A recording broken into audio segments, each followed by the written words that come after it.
now that you've had a chance to see how the new options are implemented in 2014 for the CrowdFX, let's dig a little bit deeper and figure out how we can start to customize some of this stuff. So the best place to start, of course, is to use the simulation menu and inspect the crowd simulation tree. For this, I am going to start off by working with the animation blending tree to define some new states that I wish to use on my actors. So what I've done beforehand is I've gone in and I've got all of the animation sources for all 11 of these characters, and they have a range of actions from falling down and dying to running turned away, talking on cell phones, hand gestures, and in the case of the soldiers, running with their guns, walking with their guns, throwing grenades, and standing and shooting. So if we have a look at the animation sources core, you can see that it's quite large here.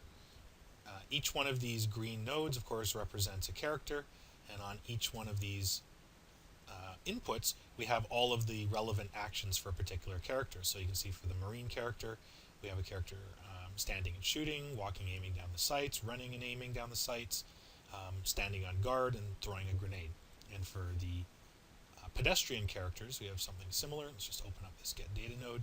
Again, talking normally, walking, running, arms folded across his chest, talking on a cell phone, blown back, headshot, and arms folded again in this case. So that's the first part of it. Those are automatically loaded in. Those actions are loaded in, but they're actually not being used. To use them, we need to go into the animation blending tree and update our animation definitions. Now, when I first open this up, you can see that they're all built for me. I used the Actor Proxies menu, the Inspect Actor Proxies menu. You can just have a look at this here. We've got all of our characters, and if I wanted to, let's say, add more actions for a given characters, let's take, Eric, for example. Let's inspect his animations. And again, you can see all of the actions that I've brought into CrowdFX and defined them as animation states. So the problem here is that they've likely mislabeled, or CrowdFX has likely mislabeled some of the states, some of the idling states that I wish to use. So let me go in and adjust some of these. So in my first animation state here, you can see that I'm using the Marine model, and I've gone in here and I've got an idle state. And this idle state is using his stand and shoot action. So let's actually rename this, and let's call this idle state stand shoot.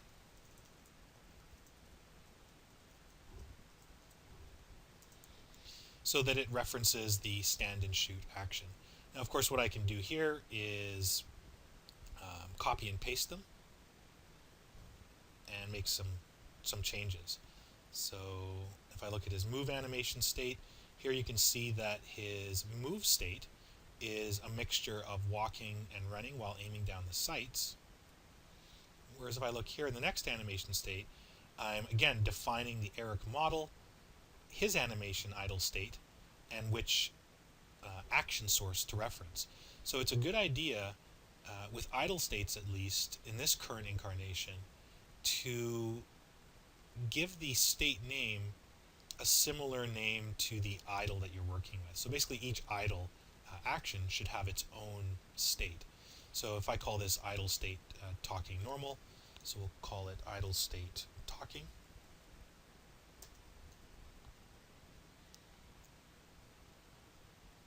And I'll start copying and pasting these. So copy paste. So I'll define another animation state for the soldier. So we've got a few idles for him here. Here's an idle on guard state. So we'll call this idle state on guard. So that state references this particular action source. And again, it's set to loop. So things like death states, you'd only want to play once. And I'll just go through and define all of the animation idle states for the soldier as an example. So again, I'm referencing the Marine actor proxy, not the Eliza character. And I'm going in, and again, I'll take a third idle state. So I have an idle state where he's throwing a grenade. So we'll call that idle state throw grenade.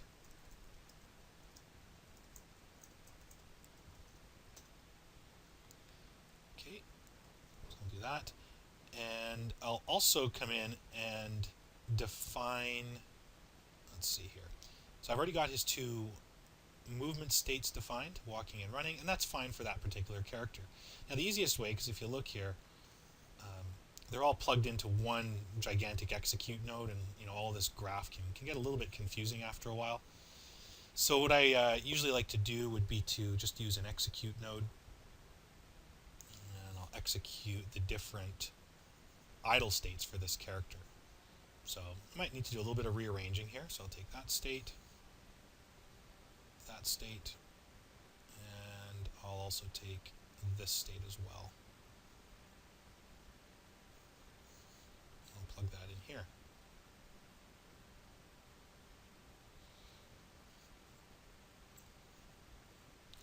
Okay. There's a lot of stuff going on in that scene, so it's a little bit slow. So if I just comment that, this should be the marine idle animation states.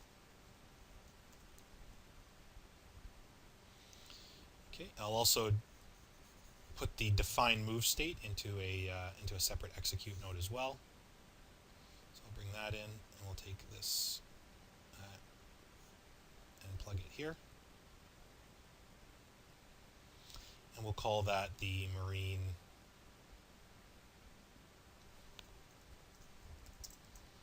move animation states.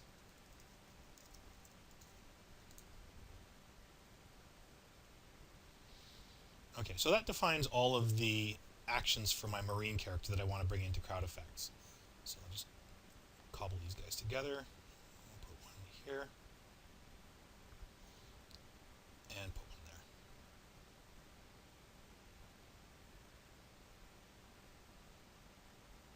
So this would be the marine states.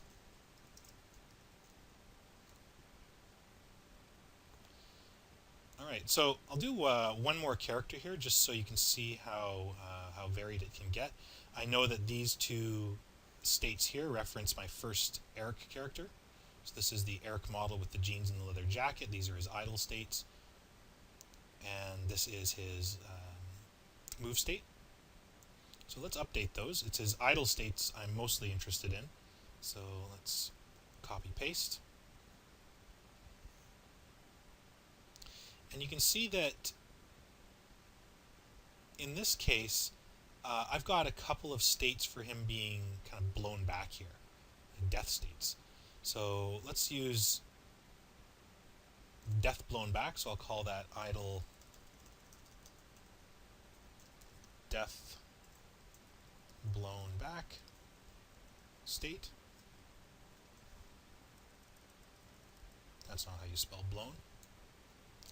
And because this is a death state, unless my character has the ability to come back to life, I should only play this state once when I enter this state.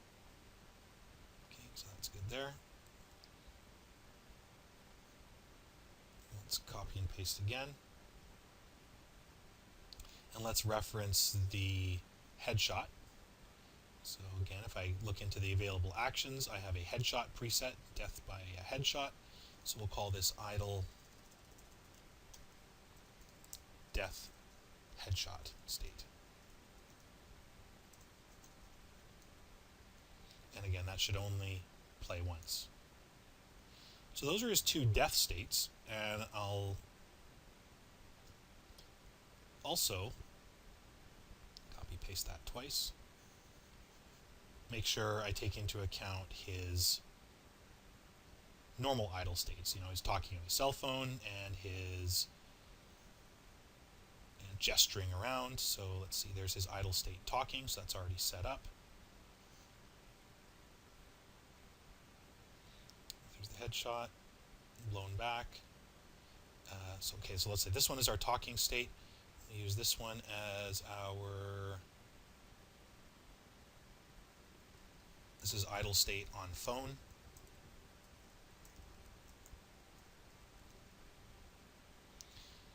And finally, and that should be set to loop. Looks good. We're using the Eric model with genes. And finally, this one here, let's reference the arms folded. So this would be idle state arm folded. And we'll call it look around. Okay, so you can see that this process would just be repeated for the rest of the characters, however many characters you have. Once again, I'm going to use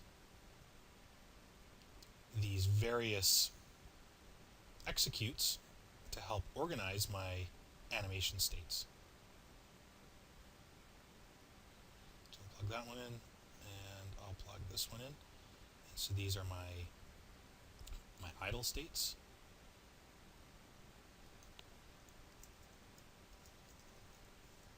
And we'll call that Eric with genes.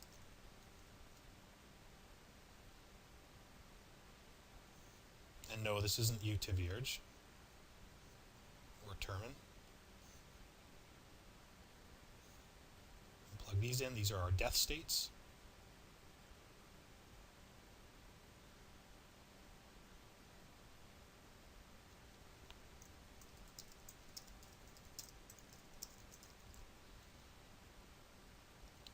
And finally, we've got his move animation state as well. So with his move animation state, I've also got, actually in this case I don't have him turned around. Let's just leave the move states at that. So I will just unplug this guy. And bring in another execute branch. And we'll call this Eric with genes move state. We'll pull all those together into a single execute.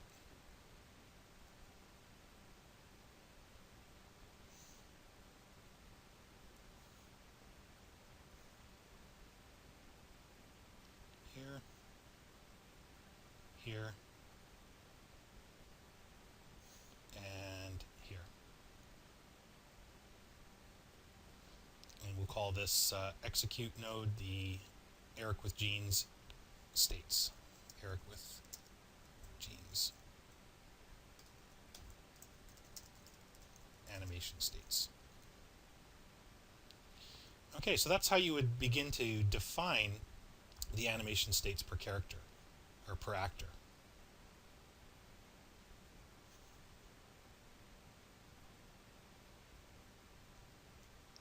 So it will take a little while to set up, so I'm going to go through off video here and set the rest of my characters up.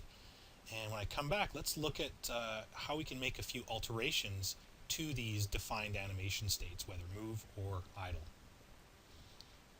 Of course, what I would need to do is execute these guys back. So let's put the Marine first.